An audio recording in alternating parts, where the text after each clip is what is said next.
వెన్నుపోటు. వెన్నుపోటు అనగానే తెర మీద కనబడే మొదటి పేరు చంద్రబాబు నాయుడు.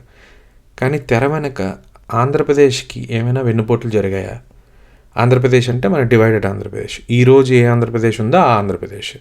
ఆ ఆంధ్రప్రదేశ్కి జరిగిన అతిపెద్ద నష్టం ఏంటో తెలిస్తే ఆ ఆంధ్రప్రదేశ్కి వెన్నుపోటు ఎవరు పొడిచారో తెలుస్తుంది కదా. దాని వెనక లెక్క ఏంటో చూద్దామా? నా లెక్క నేను చెప్తా. మీకు నచ్చితే లైక్ కొట్టండి, నచ్చకపోతే డిస్లైక్ కొట్టండి. కానీ మీ దగ్గర ఏమైనా లెక్క ఉంటే ఒక కామెంట్ కొట్టండి. ఆంధ్రప్రదేశ్ జరిగిన అతిపెద్ద నష్టం ఏంటో తెలిస్తే ఆంధ్రప్రదేశ్కి జరిగిన వెన్నుపోటు ఏంటో తెలుస్తుంది. ఆంధ్రప్రదేశ్ జరిగిన అతిపెద్ద నష్టం ఏంటి? State division. స్టేట్ డివిజన్ వల్లే ఆంధ్రప్రదేశ్ ఈరోజు ఈ పరిస్థితుల్లో ఉంది. సో ఆ స్టేట్ డివిజన్ అనేది ఒక పొలిటికల్ డెసిషన్. ఆ పొలిటికల్ డెసిషన్ తీసుకునేది ఎవరో? Central government. సో సెంట్రల్ గవర్నమెంట్లో ఉన్న పార్టీలకి లాభాలు నష్టాలు ఏంటి అని చూస్తే మనకు అతిపెద్ద ద్రోహం చేసింది ఎవరో తెలుస్తుంది. ఆ ద్రోహానికి సపోర్ట్ చేసింది ఎవరో తెలిస్తే మనకు లోకల్లో ఉన్న పార్టీలు ఎవరు మనకి ఇబ్బంది పెట్టారు, మన స్టేట్ని ఈ పరిస్థితుల్లోకి తీసుకొచ్చింది ఎవరో తెలుస్తుంది. వాళ్ళు అసలు వెన్నుపోటుదారులు. సో ఫస్ట్ మనం సెంట్రల్ గవర్నమెంట్లో ఉన్న పార్టీలకి లాభ నష్టాలు చూద్దాం. సో సెంట్రల్ గవర్నమెంట్లో ఉన్న పార్టీలు Congress party, BJP party. So Congress పార్టీకి లాభం నష్టం చూద్దాం. నాకు కాంగ్రెస్ పార్టీకి లాభాల కన్నా, స్టేట్ కలిపి ఉంటే లాభాల కన్నా నష్టం ఎక్కువ కనబడుతుంది. స్టేట్ డివైడ్ చేస్తే కొంత లాభం కనబడుతుంది. సో అదేంటో చూద్దాం ఫస్ట్. సో ఇప్పుడు కలిపి ఉందనుకుందాం ఫర్ ఎగ్జాంపుల్. అప్పటికి కాంగ్రెస్ 2 టర్మ్స్ ఆల్రెడీ పవర్లో ఉంది. సెంట్రల్లోనే ఉంది, ఆంధ్రప్రదేశ్లోనే ఉంది. సో కాబట్టి యాంటీ ఇన్కంబెన్సీ చాలా ఉంది. సో ఆ యాంటీ ఇన్కంబెన్సీ ఎవరికి ఉపయోగపడుతుంది? తెలుగుదేశానికి ఉపయోగపడుతుంది. సో ఆ యాంటీ ఇన్కంబెన్సీ తెలుగుదేశానికి ఉపయోగపడితే అది డైరెక్ట్గా ఎన్డీఏకి ఉపయోగపడినట్టే. అంటే ఏంటి? కాంగ్రెస్ స్టేట్ని కానీ కలిపి ఉంచితే ఖచ్చితంగా అది ఎన్డీఏకి లాభం. సో కాబట్టి కాంగ్రెస్ స్టేట్ డివైడ్ చేయాలి. కానీ స్టేట్ డివైడ్ చేస్తే దానికి వచ్చిన కష్టం ఏంట్రా అంటే ఆంధ్రప్రదేశ్లో కంప్లీట్గా పార్టీ కొట్టుకుపోతుంది, కానీ తెలంగాణలో చాలా పుంజుకుంటుంది. దానికి కారణం కూడా ఏంటి అంటే కేసీఆర్ తీసుకొచ్చి పార్టీని కాంగ్రెస్లో విలీనం చేస్తానన్నాడు, స్టేట్ డివిజన్ కానీ చేస్తే. సో దానివల్ల 17 సీట్లు ఉన్న చోట అట్లీస్ట్ 15 సీట్లను టార్గెట్ చేయొచ్చు. బికాజ్ అప్పుడే తెలంగాణ ఇచ్చారు కాబట్టి ఖచ్చితంగా సీట్లు వస్తాయి. సో ఇలా చూస్తే కొంత లాభం ఉంది. కానీ నష్టం ఏంట్రా అంటే ఎప్పటి నుంచో ఉన్న పార్టీ ఆంధ్రప్రదేశ్లో జీరో అయిపోతుంది. సో ఇది కాంగ్రెస్ పార్టీకి నష్టము లాభం. సో ఓవరాల్గా చూసుకుంటే స్టేట్ డివిజన్ లాభం ఆ రోజుకి, లాంగ్ టర్మ్లో చూసుకుంటే నష్టం. ఇది కాంగ్రెస్ పార్టీ స్టేటస్. ఇంకా బీజేపీ పార్టీ స్టేటస్ చూద్దాం. బీజేపీ పార్టీకి తెలంగాణ డివైడ్ చేయడం వల్ల అన్ని లాభాలే. ఎందుకు అంటే ఫస్ట్ లాభం ఏంట్రా అంటే తెలంగాణలో పుంజుకుంటుంది. ఎందుకంటే ఆల్రెడీ కొంత ఉంది, ఇంకా ఎక్కువ పుంజుకోవచ్చు. స్టేట్ డివిజన్కి ఒప్పుకున్నారు కాబట్టి బీజేపీ కూడా పుంజుకుంటుంది. కానీ ఆంధ్రప్రదేశ్లోకి వచ్చేటప్పటికి నష్టం ఎంత అంటే వాళ్ళు స్టేట్ డివిజన్ చేయట్లేదు కాబట్టి, స్టేట్ డివిజన్ చేసేది కాంగ్రెస్ పార్టీ కాబట్టి స్ట్రైట్ ఫార్వర్డ్గా నష్టం లేకపోయినా ఇండైరెక్ట్గా నష్టం ఉంది. కానీ లాభం ఏంట్రా అంటే ఆంధ్రప్రదేశ్ కోసం పార్లమెంట్లో ఫైట్ చేయిస్తే ఆంధ్రప్రదేశ్లో కూడా సాఫ్ట్ కార్నర్ వస్తుంది. అదే జరిగింది. అరుణ్ జైట్లీ గారు కానీ, వెంకయ్య నాయుడు గారు కానీ ఆంధ్రప్రదేశ్ కోసం స్పెషల్ స్టేటస్ కోసం రాజ్యసభలో చేసిన ఫైట్ మన ఆంధ్రప్రదేశ్ ప్రజలకి యాక్సెప్టబుల్గానే అనిపించింది ఆ రోజు, నాట్ ఈ రోజు, ఆ రోజు. సో కాబట్టి ఎలా చూసినా ఎన్డీఏకి లాభమే. సో ఇప్పుడు ఆంధ్రప్రదేశ్లో ఉన్న పార్టీలకి లాభ నష్టాలు చూద్దాం. ఇప్పుడు స్ట్రైట్ ఫార్వర్డ్గా లాభం పొందే పార్టీ ఏదిరా అంటే సింపుల్గా చెప్పు టీఆర్ఎస్ పార్టీ. ఎందుకు అంటే వాళ్ళ ప్రెజెన్స్ ఓన్లీ తెలంగాణలోనే. తెలంగాణ స్టేట్ రాగానే వాళ్ళకి కావాల్సింది జరుగుతుంది కాబట్టి స్టేట్ డివైడ్ అవుతుంది, హైదరాబాద్తో కూడుకుని తెలంగాణ వస్తుంది కాబట్టి వాళ్ళకి లాభం. సో స్ట్రైట్ ఫార్వర్డ్గా నష్టపోయే పార్టీ ఏదో చూస్తే ఖచ్చితంగా తెలుగుదేశం పార్టీ. ఎందుకంటే తెలంగాణలోని ప్రెజెన్స్ ఉంది, ఆంధ్రప్రదేశ్లోని ప్రెజెన్స్ ఉంది. సో యునైటెడ్ ఆంధ్రప్రదేశ్ అని సమైక్యాంధ్ర అంటే తెలంగాణలో ఓట్లు పోతాయి. సో జై తెలంగాణ అంటే ఆంధ్రప్రదేశ్లో ఓట్లు పోతాయి. ఖచ్చితంగా ఏం చేసినా నష్టమే. సో కామ్గా ఉన్నా నష్టమే, ఏదో ఒక స్టేట్మెంట్ తీసుకున్నా నష్టమే. State division it self is a problem for Telugu Desam party. మిగిలింది వైసీపీకి స్టేట్ డివిజన్ నష్టమా లాభమా?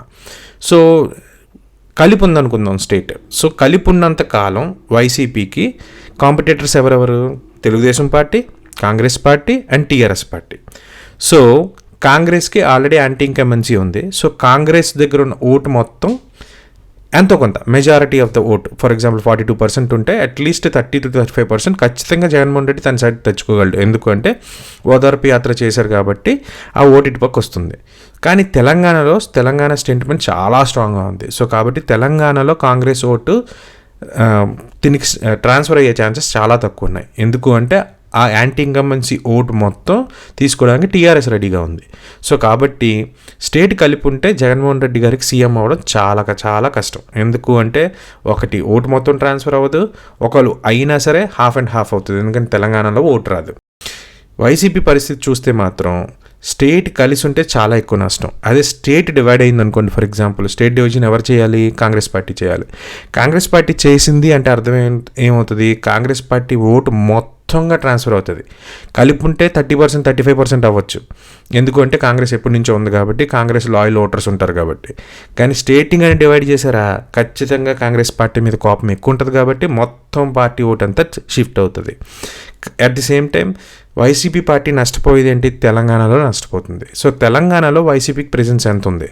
ఆల్రెడీ వైసీపీకి ప్రెజెన్స్ కోల్పోయింది. ఎందుకు అంటే ప్రీవియస్ 2008 ఎలక్షన్లోనే వైఎస్ఆర్ గారు తెలంగాణకి వెళ్ళాలంటే వీసా తీసుకొని వెళ్ళాలి అని ఒక స్టేట్మెంట్ ఇచ్చారు. సో దాంతో ఆల్రెడీ తెలంగాణలో ఆ సెంటిమెంట్ బాగా వర్కౌట్ అయింది. హీఈస్ ఫర్ యునైటెడ్ స్టేట్ అని చెప్పి అందరూ నమ్ముతారు. అట్ ది సేమ్ టైం ఆ ఓటు అంత లేదు. ఆ ఓటు లేదు కాబట్టి చేయడానికి కూడా ఏం లేదు. సో దీన్ని బట్టి వైసీపీకి అయితే మాత్రం స్టేట్ డివైడ్ అయితేనే లాభం ఎక్కువ కనబడుతుంది. ఎందుకు అంటే కలిపి ఉన్నారు అంటే తెలంగాణలో సీట్లు రావు. తెలంగాణలో సీట్లు రాకపోవడం వల్ల సీఎం అవడానికి ఛాన్సెస్ చాలా తక్కువ ఉంటాయి. అట్ ది సేమ్ టైం ఆంధ్రప్రదేశ్లో కూడా యాంటీ ఇన్కంబెన్సీ కాంగ్రెస్ కొంత, వైసీపీ కొంత. కాంగ్రెస్కు ఉన్న యాంటీ ఇన్కంబెన్సీని కొంత వైసీపీ తీసుకుంటే కొంత తెలుగుదేశం పార్టీ తీసుకుంటుంది. సో ఉన్న ఓటింగ్ పర్సంటేజ్లో 100% కాంగ్రెస్ ఓట్ ట్రాన్స్ఫర్ అయితేనే జగన్మోహన్ రెడ్డి గారు సీఎం అయ్యే ఛాన్స్ ఉంటుంది, even in Andhra Pradesh, only in Andhra Pradesh. అంతేగాని పార్షియల్గా అయితే ఆ అడ్వాంటేజ్ చంద్రబాబు నాయుడుకే ఉంటుంది. సో కాబట్టి స్టేట్ డివిజన్ అనేది 100% వైసీపీకి లాభం కాబట్టి even Jaganmohan Reddy took the same call. ఆయన యునైటెడ్ ఆంధ్రప్రదేశ్ అన్నాడు. యునైటెడ్ ఆంధ్రప్రదేశ్ అన్నాడు అంటే అర్థం ఏంటి? తెలంగాణలో ఒక ఓటు రాదని ఆయనకి తెలుసు.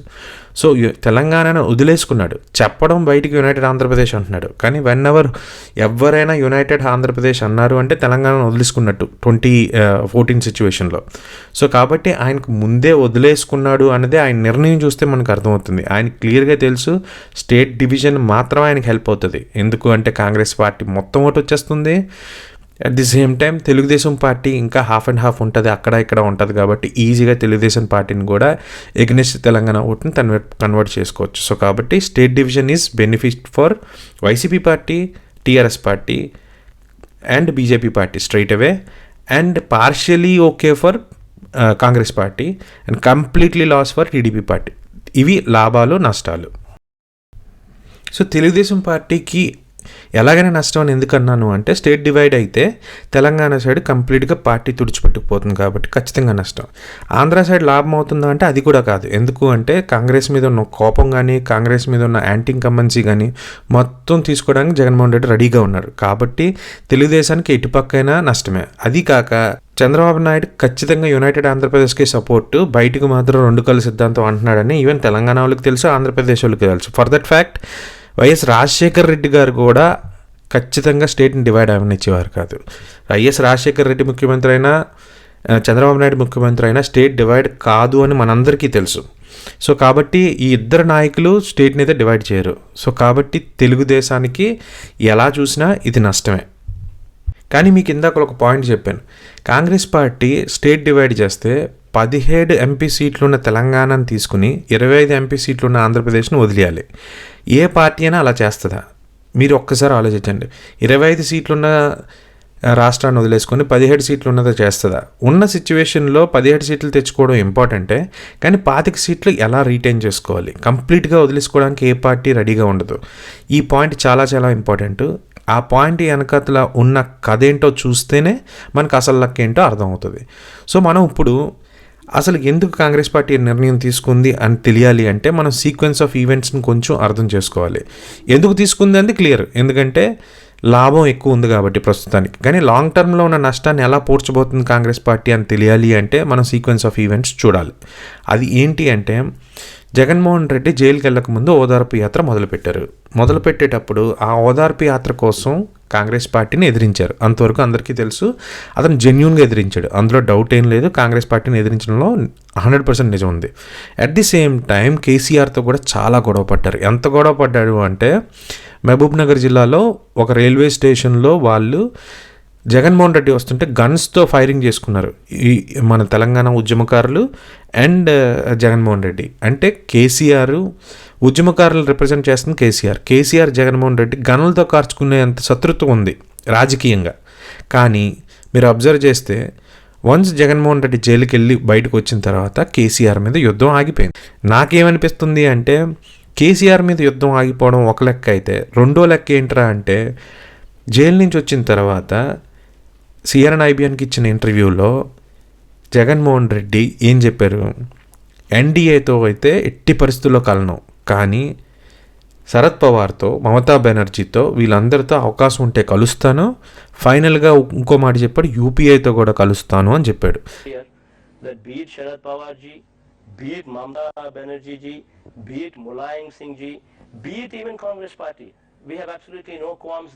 దీని అర్థం ఏంటి, మనకి బయటికి ఇచ్చిన కలర్ ఏంటి, సోనియా గాంధీని ఎదిరించిన పెద్ద మగాడు అని మనకు తెలుసు. అది నిజం కూడా, ఎదిరించాడు కూడా. కానీ జైలు నుంచి బయటకు వచ్చాక నిజంగా ఎదిరించాడా? ఈరోజు పరిస్థితులు చూసినా మనకు అర్థమవుతాయి. ఆ జైల్లో ఉన్నాడు కాబట్టి మోదీని కూడా ప్రేమిస్తున్నాడు. మోడీని కానీ మోడీ పార్టీని కానీ ఖచ్చితంగా వ్యతిరేకించే జగన్మోహన్ రెడ్డి ఈరోజు ఎందుకు కలిపి ఉండాల్సి వస్తుంది? జైల్లోకి వెళ్ళాల్సి వస్తుంది కాబట్టి ఆ రోజు ఖచ్చితంగా సోనియా గాంధీతో డీల్ జరిగితేనే తను బయటకు వచ్చాడంటే ఈ ముక్కతో అర్థమవుతుంది. ఎందుకు అంటే యూపీఐని ఎలా సపోర్ట్ చేస్తాడు, ఎందుకు అంటే తెలంగాణని డివైడ్ చేస్తున్న యూపీఐని జగన్మోహన్ రెడ్డి ఎలా సపోర్ట్ చేస్తారు? ఒకటి, పర్సనల్ శత్రుత్వం ఉంది, సోనియా గాంధీని ఎదిరించిన మగాడు. రెండు, తను అనుకున్న యునైటెడ్ ఆంధ్రప్రదేశ్ని, సమైక్యాంధ్రాని డివైడ్ చేస్తున్నటువంటి సోనియా గాంధీ యూపీఏ పార్టీని సపోర్ట్ చేసే అవకాశమే లేదు. కానీ ఇతను ఖచ్చితంగా సపోర్ట్ చేస్తాను అన్నాడు.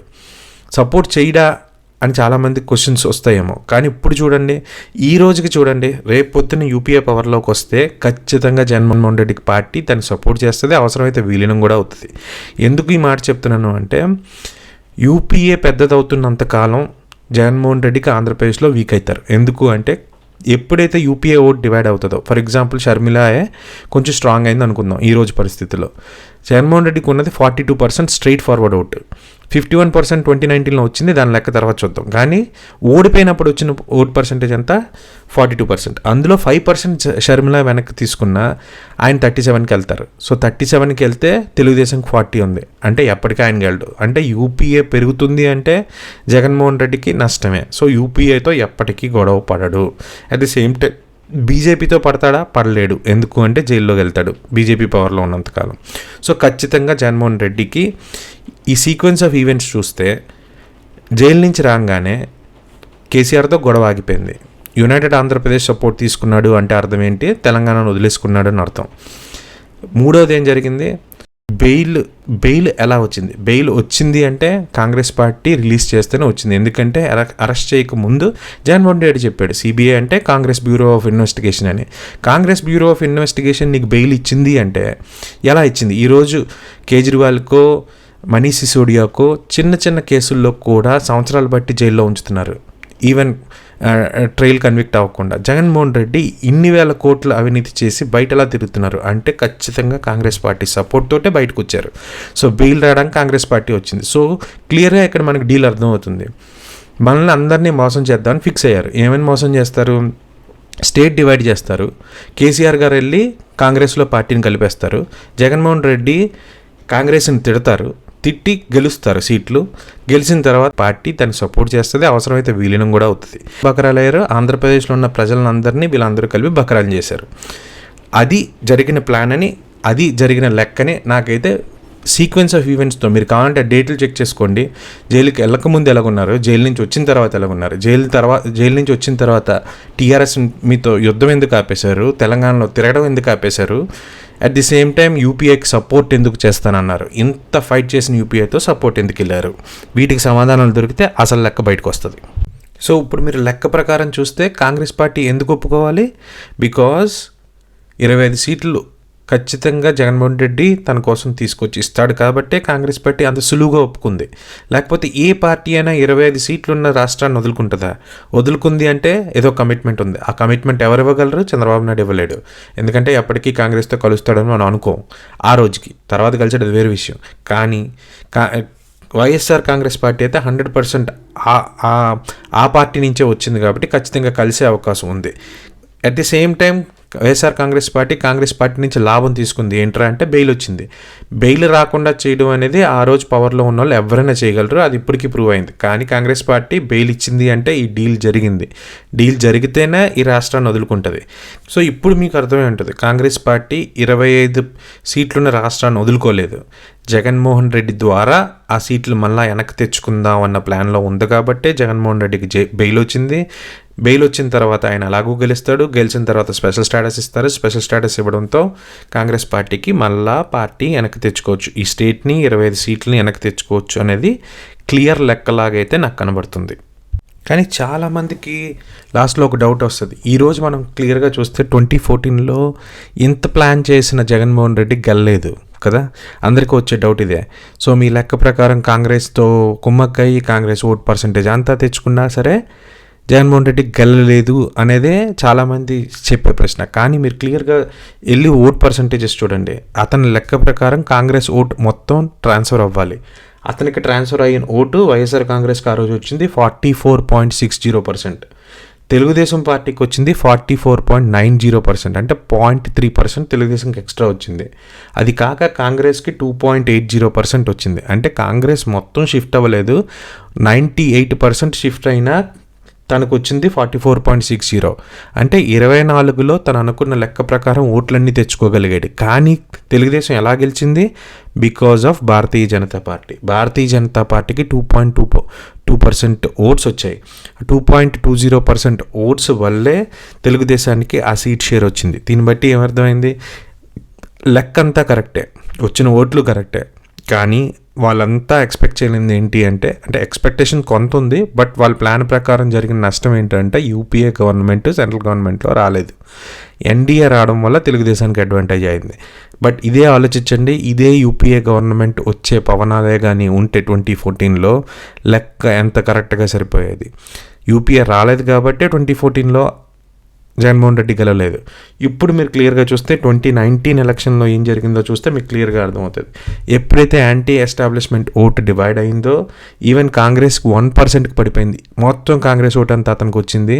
At the same time Telugu Desam anti incumbency vote, Janasena Pawan Kalyan divide చేసిన ఓటుతో ఆయనకి 51% ఓట్ షేర్కి వెళ్ళింది. దీన్ని బట్టి అర్థమైందంటే అతని స్ట్రాటజీ ఈజ్ పర్ఫెక్ట్లీ ఫైన్. అంటే స్టేట్ డివైడ్ అవ్వడానికి జగన్మోహన్ రెడ్డి 100% సపోర్ట్ చేశారు కాబట్టి ఈరోజు వైఎస్ఆర్ కాంగ్రెస్ పార్టీకి అంత ఓట్ పర్సంటేజ్ ఉంది.